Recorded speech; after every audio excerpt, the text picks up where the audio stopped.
का वाक़या, ये वाक़या कहकर मैं अपनी बात ख़त्म करता हूँ। मशहूर वाक़या है जब वो बैतुल मक़दिस का सफ़र किए थे।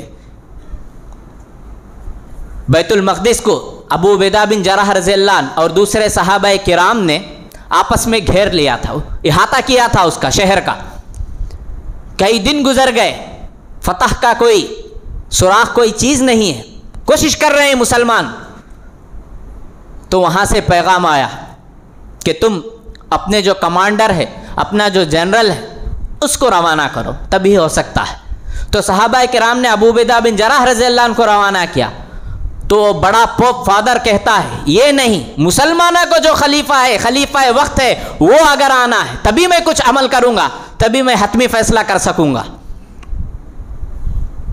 ख़त जाता है, पैगाम जाता है, खलीफा वक्त 22 लाख मुरब्बा मील के मालिक हैं, मुरब्बा मील के खलीफा हैं उमर बिन खत्ताब रज़ियल्लाहु अन्हु। जब सफ़र के लिए निकलते हैं, मामूली लिबास, ये खच्चर ऐसी सवारी है जो घोड़े से कम और गधे से ज़्यादा है।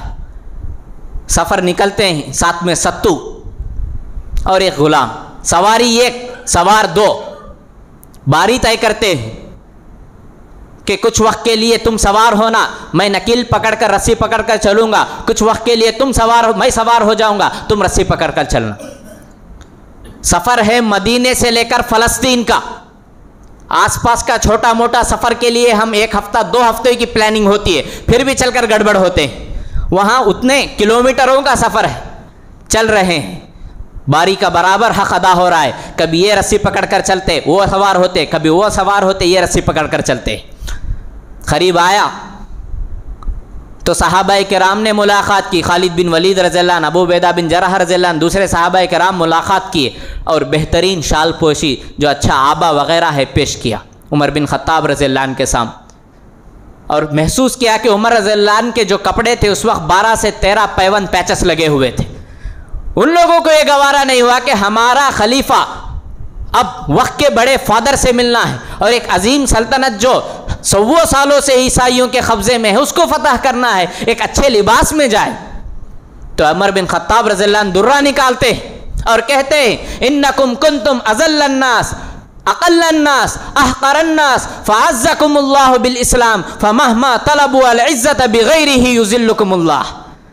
कि तुम्हारी हैसियत क्या थी कि तुम लोगों में सबसे जलील थे, सबसे हकीर थे, सबसे कमतर थे, तुम्हारा कोई निशान, कोई हैसियत ही नहीं थी। अल्लाह ने तुमको इस्लाम के ज़रिए इज़्ज़त अता की, यह मकाम, यह मर्तबा अता किया। अगर तुमने इस्लाम के अलावा किसी और चीज़ में इज़्ज़त और मकाम को तलाश करना चाहोगे तो अल्लाह ताला तुम्हें जलील कर देगा।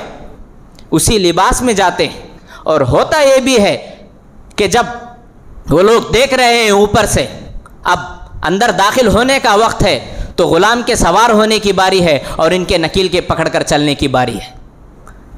अब ग़ुलाम रिक्वेस्ट करता है इनसे, खलीफा वक्त है, बारोब शख्सियत है कि जिसकी शख्सियत से रोम और ईरान में नाम के साथ कपकपी तारी हो जाती है। ग़ुलाम कहता है, दरख्वास्त करता है, ऐ अमीर अल मोमिनीन, अब ईसाई फादर और दूसरे लोग आपको देख रहे हैं, अब बस अब तो मेरी बारी आप ले लीजिए, मैं हिबा करता हूँ, गिफ्ट तोहफा देता हूँ आपके लिए, आप सवार हो जाए, मैं नकील पकड़कर चलूँगा। अब तक तो हमने बारी का एहतमाम किया है, लिहाज रखा है। तो जवाब में खलीफा वक्त कहते हैं, क्या मैदान हशर में मेरी जगह तुम गवाही देने के लिए तैयार हो? वहाँ तुम खड़े हो सकते गवाही के लिए। ग़ुलाम खामोश हो जाता है। अब खलीफा वक्त होने के नाते फिर भी ये नकील पकड़ कर चलते हैं और ग़ुलाम सवार रहता है। वहाँ से वो लोग पूछता है फादर अपने आसपास के लोगों से, क्या माजरा है, कौन है इसमें कमांडर? तो लोग उसको कहते हैं कि खलीफा वक्त वो है, उमर बिन खत्ताब वो हैं जो नकील पकड़कर चल रहे हैं और ग़ुलाम वो है जो सवार है। तो फ़ौरन कहता है अपने आसपास के लोगों को कि चाबी फ़ौरन उनके हवाले कर दी जाए, क्योंकि तारीख़ की किताबों में हमारे लिखा है कि अगर कोई शख्स ऐसा फतह करने के लिए आएगा तो ऐसी कौम से आप लड़ाई नहीं कर सकते। बग़ैर ये कतरा खून बहाए उमर बिन खत्ताब रज़ियल्लाहु अन्हु ने अपने किरदार के ज़रिए बैतुल मक़दिस को फ़तह किया है।